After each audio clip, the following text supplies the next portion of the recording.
जब बच्चा पैदा होता है तो बच्चा जिस वक्त अपनी माँ के शिकम से जन्म लेता है, पैदा होने वाले बच्चे की कंडीशनें दो हुआ करती हैं।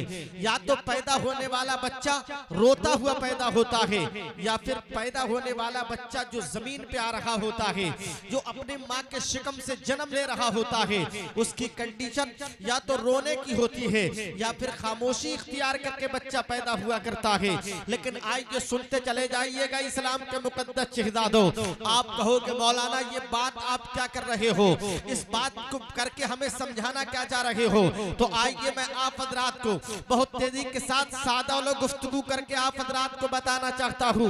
अगर बच्चा रोता हुआ पैदा होता है तो बच्चे की माँ मुस्कुराती हुई नजर आती है, और बच्चे को जन्म देते हुए जितनी तकलीफें, जितने दर्दो आलाम का सामना एक माँ को महसूस करना पड़ता है वो एक माँ ही जान सकती है। उसके अलावा दुनिया के अंदर कोई भी ऐसा इंसान नहीं है जो माँ के एक दर्द को भी महसूस कर सके। लेकिन अगर बच्चा रोता हुआ पैदा होता है तो माँ हंसती हुई नजर आती है। अगर बच्चा रोता हुआ पैदा होता है तो बच्चे का बाप हंसता हुआ नजर आता है। अगर बच्चा रोता हुआ पैदा होता है तो बच्चे के अजीजो अकरबा हंसते हुए नजर आते हैं। और यही पैदा होने वाला बच्चा अगर अपने आप में चेंजिंग पैदा करके पैदा होता है, अपने आप में बदलाव पैदा करके जब जन्म लेता है, यानी जब यही बच्चा मुतहर्रिक नहीं बल्कि सुकूनत इख्तियार करके पैदा होता है, यही पैदा होने वाला बच्चा जब साकिन पैदा होता है, यही पैदा होने वाला बच्चा जब खामोशी इख्तियार करके पैदा होता है तो इसकी माँ रोने लगती है। कहीं पे इसका बाप रोता हुआ नजर आता है, कहीं पे इसके घर वाले रोते हुए नजर आते हैं। बच्चे का रोना इस बात पर दलालत करता है, बच्चे का रोना इस बात की दलील है कि जो बच्चा रोता हुआ पैदा होता है वो अपने घर वालों को ये पैगाम देता है कि मेरी सांसें चल रही है, मेरी सांसें थमी हुई नहीं है। और जब बच्चा खामोशी इख्तियार करके पैदा होता है तो बच्चे के घर वाले ये समझने लगते हैं कि हमारे घर पे जिस बच्चे ने जन्म लिया है वो बच्चा रो नहीं रहा है। इससे पता चलता है कि बच्चे की सांसें थमी हुई है, बच्चे की सांसें रुकी हुई है। लेकिन जब यही पैदा होने वाला बच्चा जब बड़ा हो जाता है, जब अल्लाह रब्बुल इज्जत इसको बोलने की सलाहियत पैदा कर देता है, इसके अंदर जब अक्ल सलीम का मादा परवरदिगार आलम इस बच्चे को अता कर देता है, अम्मा अपने शौहर से कहती है मेरे सर के ताज, हमारे घर पे जो बच्चा जन्म लिया है इस बच्चे का रिश्ता किताबों से जोड़ देना चाहिए, इस बच्चे का रिश्ता किसी स्कूल या कॉलेज से जोड़ देना चाहिए।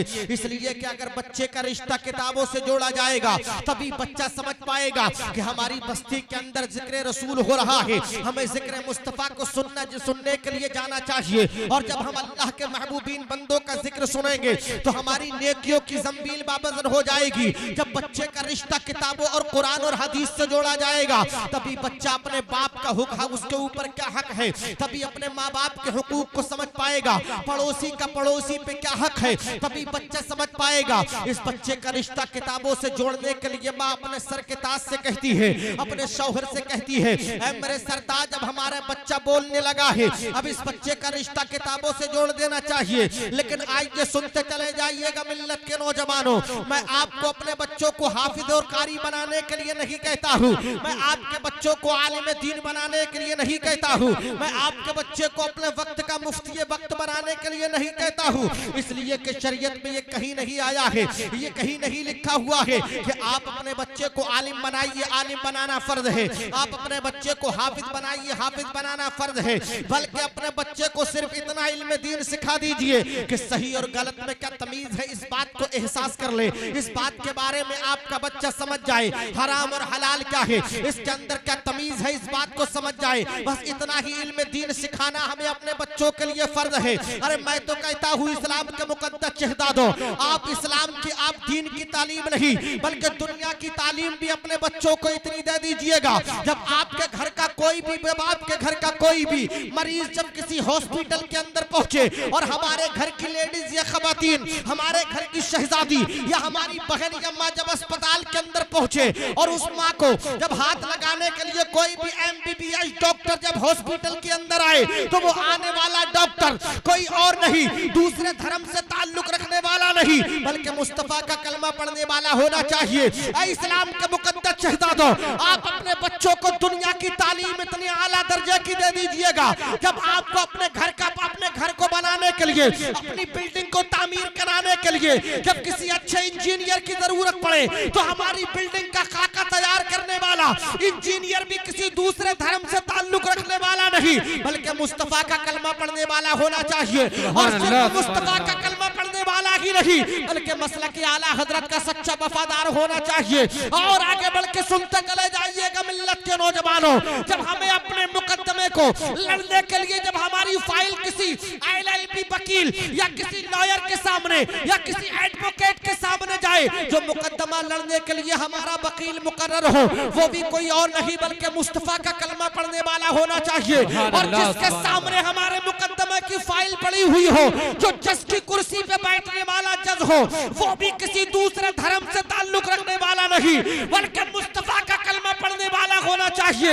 ये उसी वक्त हो पाएगा, ये उसी साथ हो पाएगा, ये उसी घड़ी और उसी लम्हे हो पाएगा जब आप अपने बच्चों का रिश्ता किसी अच्छे स्कूल से जोड़ देंगे, किसी अच्छे कॉलेज से जोड़ देंगे और जमाने के लोगों से। और मुस्तफा जाने रहमत की जिंदगी को जब आपका बच्चा फॉलो करेगा तो आपका बच्चा बज़ाहिर रहेगा जमीन पे, लेकिन उसकी किस्मत का सितारा औज सुरैया पे गर्दिश करता हुआ नजर आएगा। ये उसी वक्त हो पाएगा, ये उसी साथ हो पाएगा।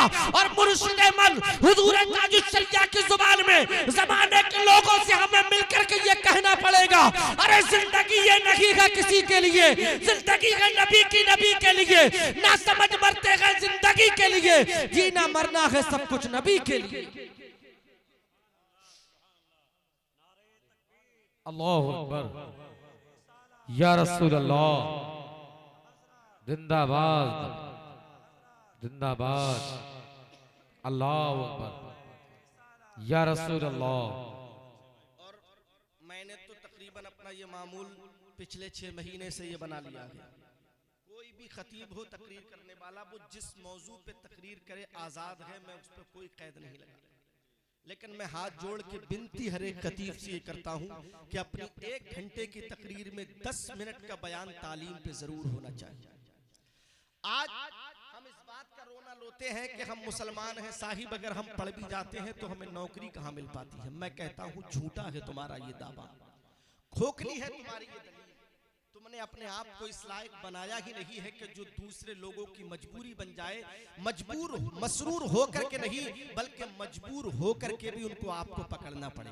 जब आप ऐसी क्वालिटी अपने अंदर पैदा करेंगे तभी इस काम को आप अंजाम दे पाएंगे। हमारे बच्चों ने सिर्फ एक ही नेगेटिव सोच बना ली है, हमारे माँ बाप ने भी एक ही सोच बना ली है, अरे हम मुसलमान हैं हमें नौकरी कहाँ मिलेगी। मैं कहता हूँ साहिब तुम इतने आला किस्म की, इतने आला दर्जे की अपने बच्चों को तालीम दो। अरे जहाँ दुनिया के बड़े बड़े अच्छे अच्छे इंसानों को तलाश किया जाए, आला दर्जे की तालीम पाने वाले बच्चों को जो खंगाल करके और बाहर को निकाला जाए, उसमें से कहीं पे 100 बच्चों का इंतखाब किया जाएगा और उन 100 में से भी बहुत ज्यादा अच्छे जो बच्चे निकलेंगे वो 10 होंगे। और उन 10 के अंदर भी जब और उनकी छटाई की जाएगी तो उसमें कहीं 5 का इंतखाब किया जाएगा और उन 5 में से भी अच्छे लोगों को जब निकाला जाएगा तो 2 से 3 लोगों को निकाला जाएगा। अरे मैं कहता हूँ तमाम लोगों की अगर छटाई हो जाए और जो आखिर में एक बच्चा बचे, वो अच्छी तालीम पाने वाला बच्चा कोई और नहीं हो बल्कि वो किसी और से धर्म से ताल्लुक रखने वाला नहीं बल्कि हमारी ही माँ की गोद से निकलने वाला बच्चा हो,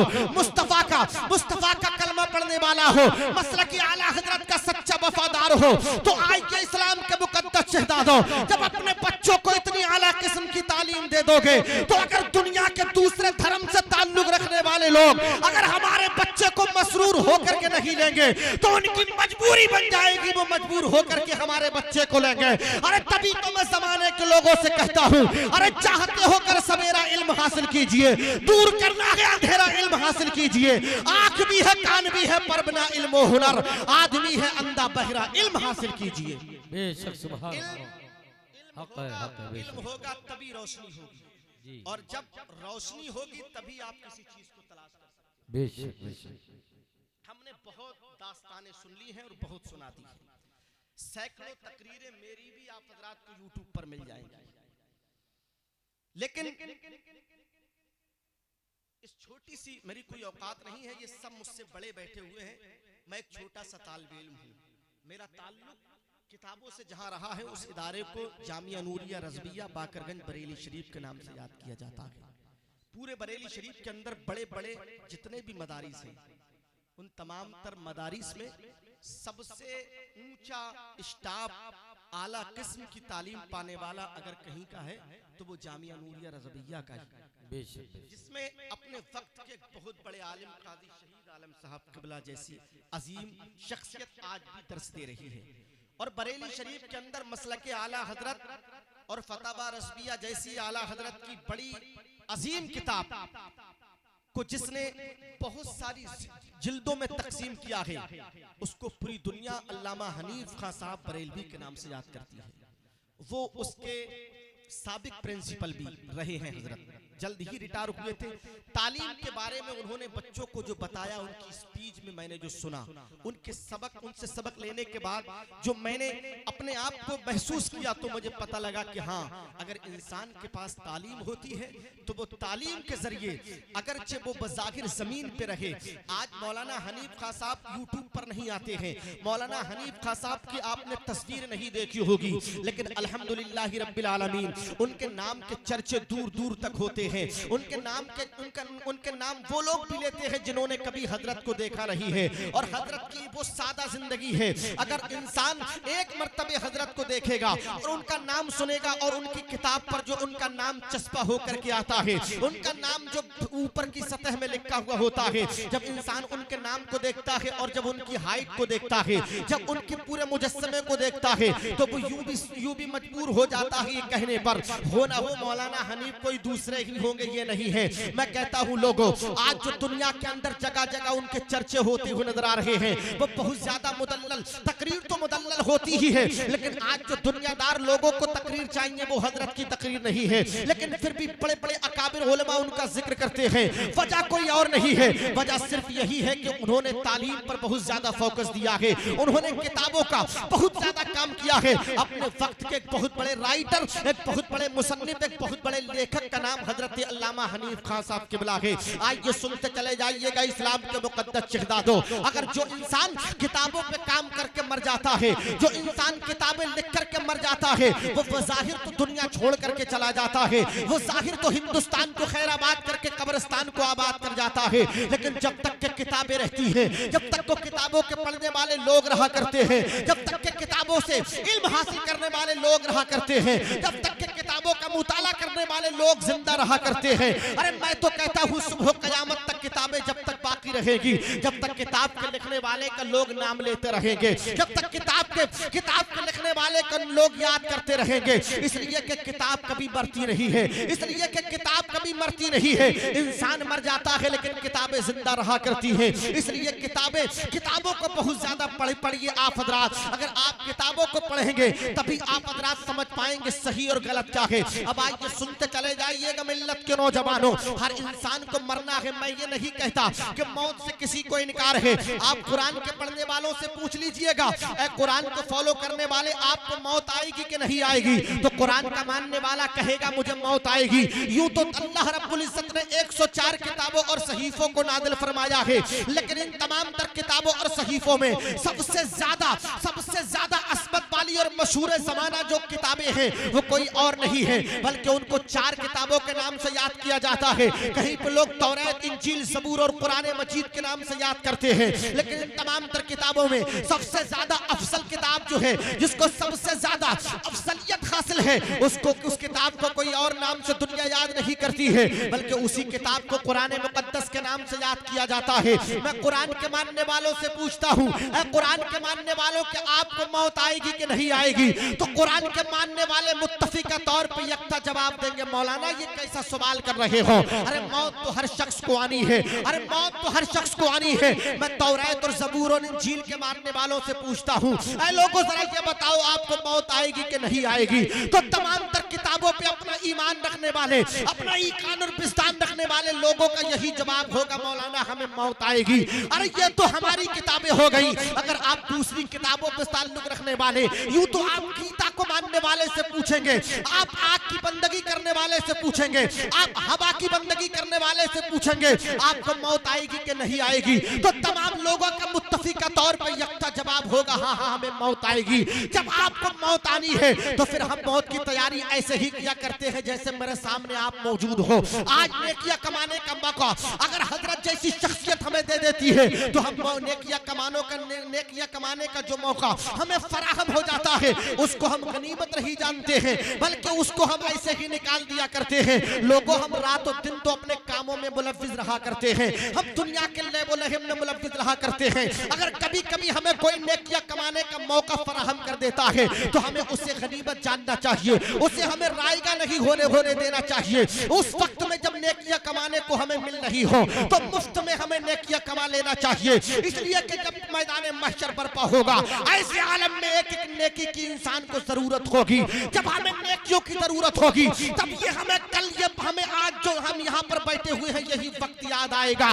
काश जब हमारी बस्ती के अंदर महफिल नूर सजी थी, सरकार की महफिल सजी थी, अल्लाह के महबूबीन बंदों की महफिल जब किसी ने अपने मकान पर सजाई थी, उस वक्त में हम अपने बिस्तर पर अपने मखमली बिस्तर पर नींद के खर्राटे लेते रहे थे। काश अगर हम जिक्र रसूल को सुनने के लिए चले जाते और मुस्तफा की महफिल में बैठने के बाद में अगर परवरदिगार आलम को वहां पर हमारा बैठना अगर पसंद आ जाता तो आज तो नेकियां हमारे काम में आती हुई नजर आती। लेकिन इस्लाम के मुकद्दस शहजादों आज हमारी सोच न जाने कहां से कहां पहुंच गई है। आज दुनिया के अंदर हम इतने खो चुके हैं और दुनिया के चक्कर में इतने पड़े हुए हैं, इस दुनिया के चक्कर में हम अपनी जिंदगी को फना कर देते हैं। कभी तो इंसान दुनिया कमाने के लिए अपने आप को बर्बाद करने में तुला हुआ है। लोगों दुनिया में तुम्हारे नसीब का कुछ नहीं है। सरकार फरमाती है ला तंसा नसीबका मिनद दुनिया, दुनिया में तुम्हारे नसीब का कुछ नहीं है, ये दुनिया फानी है। जब तुम यहाँ से जाओगे तो तुम्हारे जब कफन में लिपट कर जाओगे तो उस कफन के अंदर कोई जेब भी नहीं होगी, जिस जेब के अंदर तुम अपनी तिजोरियों की चाबियां रख करके ले जाओ। तो आए जाने वालों दुनिया से जब जाओ तो इस अंदाज में जाओ कि जमाने के लोग ये कहने पे मजबूर हो जाएं आज हमारी बस्ती से जिसका जनाजा उठ रहा है ये कोई दुनियादार नहीं है बल्कि गुलाम अहमद मुख्तार का जनाजा उठ करके जा रहा है। और दुनिया के चक्कर में ज्यादा मत पड़ो। आला हज़रत अज़ीमुल बरकत की नजर जब इस दुनिया पे पड़ती है तो मेरा इमाम बरेली की टूटी हुई चटाई से पुकार के कहता है अरे दुनिया को तू क्या जाने ये बिस्की काट है हर राफा, दुनिया को तू क्या जाने ये बिस्की काट है हर राफा, सूरत देखो जालिम की तो कैसी भोली भाली है। बेशक सुभान अल्लाह सुभान अल्लाह। छाई बदली काली है, सोने वालों जागते रहियो चोरों की रखवाली है। बेशक बेशक दुनिया कभी किसी की नहीं हुई, दुनिया कभी किसी की नहीं हुई है। दुनिया के चक्कर में ज्यादा ना पड़ो। अगर हमें जिंदगी मिल गई है तो ज्यादा से जितना ज्यादा हो सके अल्लाह और उसके रसूल की मोहब्बत में सबसे पहला अमल नमाज पाबंदी के साथ पढ़ते रहो। उसके बाद में जैसे जैसे आपको नेकियां कमाने का मौका मिले आप उस मौके को गनीमत समझो। चूंकि जब हम मर जाएंगे ना ये दुनिया जो है वो दारे अमल है और कब्र दारे जज़ा है। यहाँ तो अभी हम कर सकते हैं अच्छा या बुरा, लेकिन जब हम मर जाएंगे तो वहां पर यहाँ जो हम करके जाएंगे उसकी जो जज़ा होगी वो हमें कब्र में मिलेगी। मौत हर शख्स को आनी है। नबी को भी मौत आई थी जिसको पूरी दुनिया का सुल्तान मेरे रब ने बना करके भेजा था। होना तो ये चाहिए था कि जिसके सदके में मेरे परवरदिगार आलम ने पूरी दुनिया को बनाया हो उसको मौत आई थी तो मेरी और आपकी औकात क्या है। ये अलग बात है कि मुस्तफ़ा जैसे कल जिंदा थे, सुन्नियों का ईमान है, ईकान है, जैसे मुस्तफ़ा कल जिंदा थे आज भी जिंदा है, सुबह क़यामत तक जिंदा रहेंगे। और आला हज़रत का शेर मुस्तफ़ा की जिंदगी के ताल्लुक से क़यामत तक हमारी रहनुमाई करता रहेगा। तू जिंदा है बल्ला, तू जिंदा है बल्ला, मेरी चश्मे आलम से छिप जाने वाले। एक बात मैं जो आप आदी हो गए हो ना सादा लोग गुफ्तगू और बाक़ियात के, बस एक आखिरी बात करके अपनी बात को खत्म कर रहा हूँ। सरकार के पहले यार जो हैं उनको सिद्दीक़ अकबर के नाम से याद किया जाता है। सिद्दीक़ अकबर जब मुस्तफ़ा का इंतकाल हुआ, मुस्तफ़ा के इंतकाल के बाद में जो मुस्तफ़ा के मुसल्ले पे चढ़ने की नमाज पढ़ाने की इजाजत अगर किसी को मिली थी तो हजरत यारेगार सिद्दीक़ अकबर को मिली थी। लेकिन एक वक्त ऐसा आया था, एक साथ एक घड़ी एक लम्हा ऐसा आया था कि हजरत सिद्दीक़ अकबर को भी मौत आई। लेकिन जब मुस्तफ़ा दुनिया छोड़ के चले गए, सिद्दीक़ अकबर की इक़्तिदा में कहीं मौला अली नमाज मुक्तदी बन के पढ़ा करते थे, हजरत उमर फारूक आज़म भी हजरत अबू बकर सिद्दीक़ की इक़्तिदा में नमाज पढ़ा करते थे।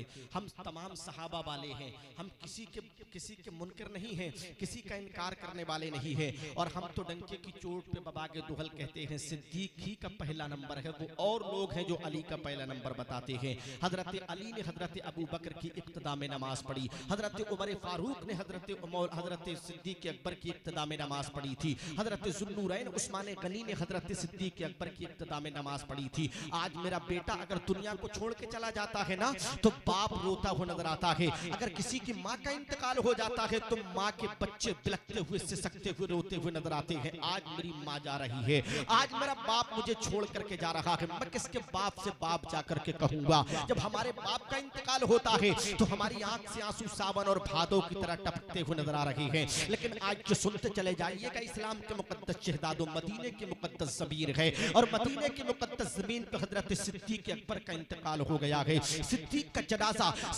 जनाजा उठ रहा है मदीने की मुकद्दस ज़मीन से, तो मदीने के दरो दीवार आंसू बहा रहे हैं, मदीने के चरिंदो परिंद आंसू बहा रहे हैं, मदीने के दरो दीवार रो रहे हैं। हजरत मौला अली भी गमगीन है, हजरत उमर फारूक आज़म भी गमगीन है। मदीने के अंदर जितने सरकार के सहाबा मौजूद थे, तमाम सहाबा गमगीन नजर आ रहे थे। अपने जनाजे की अपने दोस्त हजरत सिद्दीक़ अकबर के जनाजे की चारपाई को अपने कांधे पर रख करके मदीने की गलियों से क्रॉस करते हुए जा रहे थे। इस्लाम के मुकद्दस शहदादो सुनते चले जाइएगा, आज मेरे जनाजे की चारपाई को लगाने वाला तो कोई तो दुनियादार हुआ करता है, मेरे जनाजे की चारपाई को कहंदा लगाने वाला मेरा भाई हुआ करता है। लेकिन वहां पे जिस चारपाई पे जो जनाजा था, जिस चारपाई पर लेटने वाला कोई और नहीं था, बल्कि लेटने वाला यारेगार हजरत सिद्दीक़ अकबर था, और उनकी जनाजे की चारपाई को कांधा देने वाला कोई और नहीं था, बल्कि जिसको पूरी दुनिया हसनैन के बाबा शौहरे ज़हरा हजरत मौलाए कायनात के नाम से याद करती है। कहीं पे कांधा दे रहे थे मौला अली, दूसरी तरफ कांधा देने वाले उमर फारूक आज़म थे, तीसरी तरफ कांधा देने वाले हजरत अब्दुर्रहमान इब्न औफ थे, चौथी तरफ कांधा देने वाले ज़ुन्नूरैन उस्मान गनी थे। ये कांधा लगाते हुए हजरत सिद्दीक़ अकबर के जनाजे को मदीने की गलियों से क्रॉस करते हुए ले जा रहे थे। अब एक ऐसे दरवाजे पे पहुंच जाता सिद्दीक़ अकबर का जनाजा कि एक दरवाजे से बहुत ज्यादा रोने बिलखने और सिसकने की आवाज आ रही थी, और वो आवाज जो आ रही थी वो किसी मर्द की आवाज नहीं थी, वो रोने की आवाज जो आ रही थी वो एक लेडीज की आवाज थी, वो एक औरत की आवाज थी, एक खवातीन की आवाज थी, एक इस्लाम की शहजादी की आवाज थी।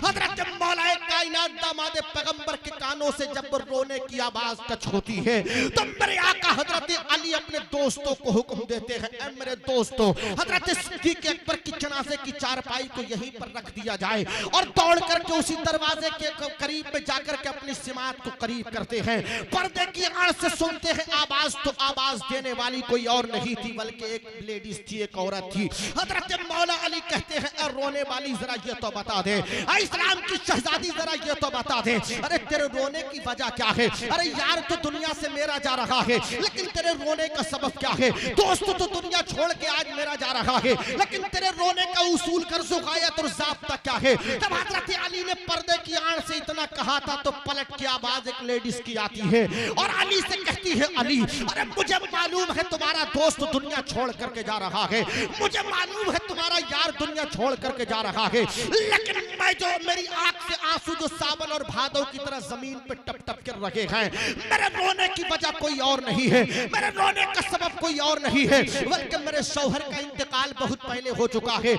मैं बेबकी की जिंदगी के शबो रोज गुजर बसर कर रही हूँ, मेरे दो यतीम नन्हे नन्हे बच्चे हैं। आज सिद्दीक़ अकबर का इंतकाल हुआ है, जब से मेरे शौहर का इंतकाल हुआ था तो ये सिद्दीक़ अकबर ही की जात थी जो मेरे यतीम बच्चों को भरपेट शिकम शेर खाना खिलाया करते थे। मौला अली सुन लो, आज मेरे रोने का सबब कोई और नहीं है। मैं इसलिए रो रही हूँ अली, अब सिद्दीक अकबर यारेगार मदीने की मुकद्दस जमीन को छोड़ करके जा रहे हैं। अब मेरे जो नन्हे नन्हे दो यतीम बच्चे हैं उनको शिकम शेर भर पेट खाना कौन खिलाएगा? तो हजरत अली ने अपने दोस्त हजरत सिद्दीक अकबर की जनाजे की चारपाई को हाथ लगा करके अहीद व पैमान लिया था और इस्लाम की शहजादी से कहा था, ऐ इस्लाम की शहजादी, मदीने की जमीन पर रहने वाली औरत सुन ले, आज मेरा दोस्त सिद्दीक अगर दुनिया को छोड़ करके जा रहा है तो परेशान होने की जरूरत नहीं है।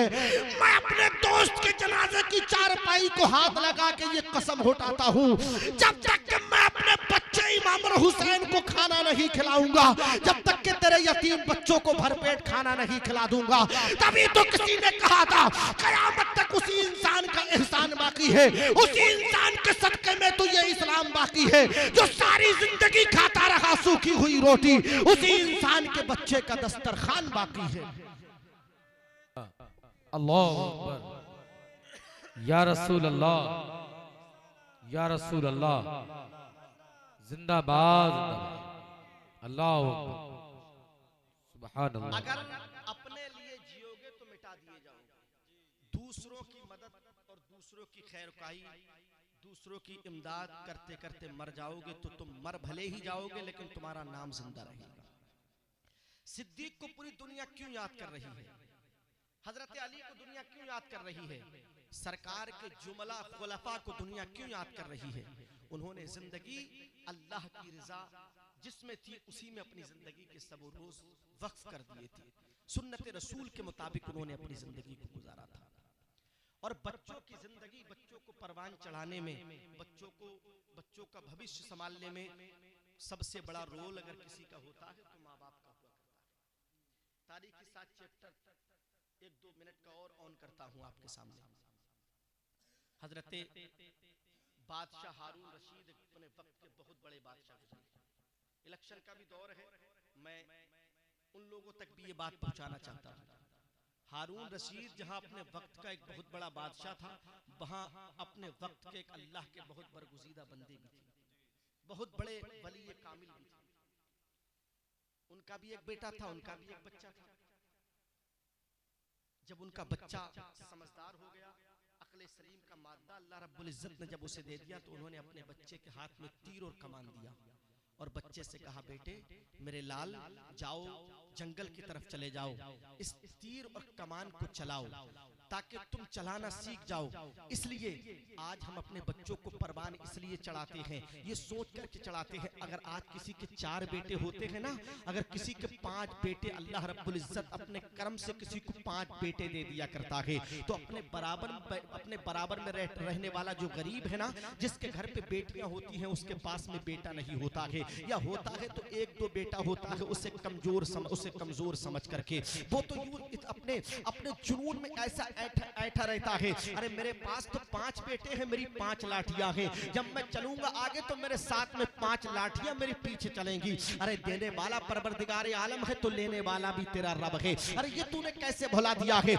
आज तो हम अपने बच्चों को लाठी चलाना सिखाते हैं, अपने बच्चों को जो हम आगे बढ़ाते हैं तो ये कह करके बढ़ाते हैं तुम लड़ना सीखो, ताकि कभी जब दुनिया के लोगों से, हमारे भाइयों से जब लड़ाई हो तो अपने बेटों को आगे बढ़ाया जाए। लेकिन बहरे हारून रशीद तुम्हारी जिंदगी को सलाम करते हैं, तुम्हारे ज़ुहद तकवा को सलाम करते हैं, तुम्हारी अज़मत को हम सलाम करते हैं, तुम्हारी बुलंदी को हम सलाम करते हैं। तुमने अपने बच्चे के हाथ में तरकश दिया था, तुमने अपने बच्चे के हाथ में तीर और कमान दिया था और जंगल की तरफ भेजा था और कहा था मेरे लाल जाकर के तीर चलाना सीखो, ताकि अगर कभी मुस्तफा के दीन पर अगर बात आ जाए और मुस्तफा जाने रहमत के लिए जब हमें कहीं पर लड़ना पड़े तो तुम्हारा सीना मैं आगे बढ़ा दूंगा, जब जरूरत पड़ेगी तो तुम्हें आगे बढ़ा दूंगा। तुम इस्लाम के खिलाफ उठने वाली आवाजों के खिलाफ अपने तीर को, अपने तरकश को चलाना।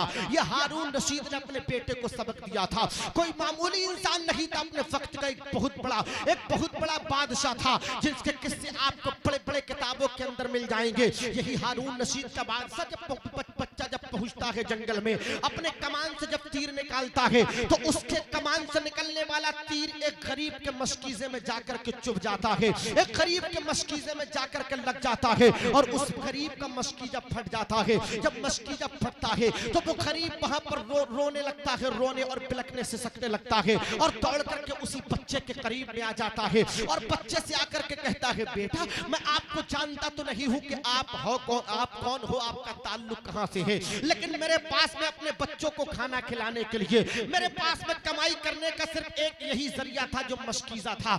मैं इससे हारून रशीद बादशाह की जो अदालत लगा करती थी उसमें रियाया आया करती थी उनसे बातचीत करने के लिए, अपने फैसले सुनने के लिए, सुनाने के लिए। तो मैं वहां पर आने वाले तमाम तर लोगों को इसी मशकीजे में पानी भर करके ले जाता था और लोगों को पिलाया करता था। तो कोई मुझे एक आना दे दिया करता था, तो कोई पानी पीने के इवज में मुझे 2 आने दे दिया करता था और उसी से मेरे बच्चों का खर्च चला करता था। आज तूने मेरे मशकीजों को फाड़ दिया है, अब मैं अपने बच्चों को कैसे पालूंगा, अब मैं अपने बच्चों का खर्च कैसे उठाऊंगा। ये बातें उस बच्चे की गरीब से चल रही थी। इसी कश्मकश में घोड़े पे सवार एक दूसरा अल्लाह का मुशफिक बंदा आ जाता है और आकर के उस गरीब से पूछता है, ऐ गरीब इंसान बता तो सही, तेरी आंख से आंसू क्यों बह रहे हैं, तेरी आंख से आंसू मोती बन बन के जमीन पे क्यों गिर रहे हैं। तो उसी गरीब इंसान ने कहा था, आने वाले इंसान सुन ले, अरे मेरे पास में एक ही मशकीजा था जिससे मैं कमाई किया करता था। इस बच्चे ने अपने तीर से मेरे मशकीजे को फाड़ दिया है, मैं इसे जानता नहीं हूँ। तो वो आने वाला मुशफिक और मेहरबान इंसान कहता है, ऐ गरीब इंसान सुन ले, ये किसी आम बाप का बेटा नहीं है, ये किसी मामूली बाप का बेटा नहीं है, बल्कि जो इस वक्त का बादशाह है जिसको पूरा जमाना हारून रशीद के नाम से याद किया करता है, ये उसी का बच्चा है। चल मैं उसकी अदालत में लेकर के चलता हूँ। एक हाथ में अपने बच्चे का हाथ पकड़ता है, दूसरे हाथ में उस गरीब का हाथ पकड़ता है और ले जाकर के हारून रशीद के सामने पेश कर दिया जाता है बच्चे को। हजरत हारून रशीद कहते हैं, अरे मेरे बच्चे को हाथ पकड़ के मेरे सामने क्यों लेकर के आए हो। तो इसलिए जाने वाले ने कहा था, ऐ हारून रशीद जरा ये बताओ, ये बच्चा आप ही का है या किसी और का है। तो बादशाह हारून रशीद ने कहा था, ये कैसी बात कर रहे हो, ये बच्चा किसी और का नहीं बल्कि मेरा ही है। इसने जुर्म क्या किया है, इसको जो सजा सुनाई जाएगी किस बात की सुनाई जाएगी बताओ तो सही। तो उस आने वाले ने कहा था, ये दूसरी तरफ जो गरीब देख रहे हो, ये तुम्हारी ही अदालत में लोगों को, आने वाले लोगों को पानी पिलाया करता था और तुम्हारे बच्चे ने इनका मशकीजा फाड़ दिया है। अब बताओ इसके बारे में क्या कहना चाहते हो। तो हजरत हारून रशीद ने कहा था, बता गरीब तेरा मशकीजा कितने का है। जितने का उसका मशकीजा था हजरत हारून रशीद ने उसकी कीमत को अदा कर दिया है। अब जब मशकीजे की कीमत को अदा कर दिया तो आप बताइए बात खत्म होना चाहिए कि नहीं होना चाहिए। भाई जब हमारा ये रुमाल किसी ने छीन लिया और हमें इसके बदले में इसकी रकम अदा कर दी, इसकी कीमत हमें दे दी, तो बात तो मुलतवी हो जाना चाहिए, खत्म हो जाना चाहिए। लेकिन अभी हारून रशीद की बात खत्म नहीं हुई, क्योंकि जहां वो अपने वक्त के बादशाह थे वहां अल्लाह के बरगुज़ीदा बंदे भी थे। हारून रशीद परेशान हो गए कि मैंने अपनी पूरी जिंदगी का मैंने सर्वे कर लिया, कभी मैंने कोई ऐसा लुकमा न खाया है न अपनी औलाद को खिलाया है जो हराम का हो। तो फिर मेरे बच्चे से ये घटना कैसे घटी, मेरे बच्चे से ये जो गरीब का दिल दुखा है ये कैसे दुखा।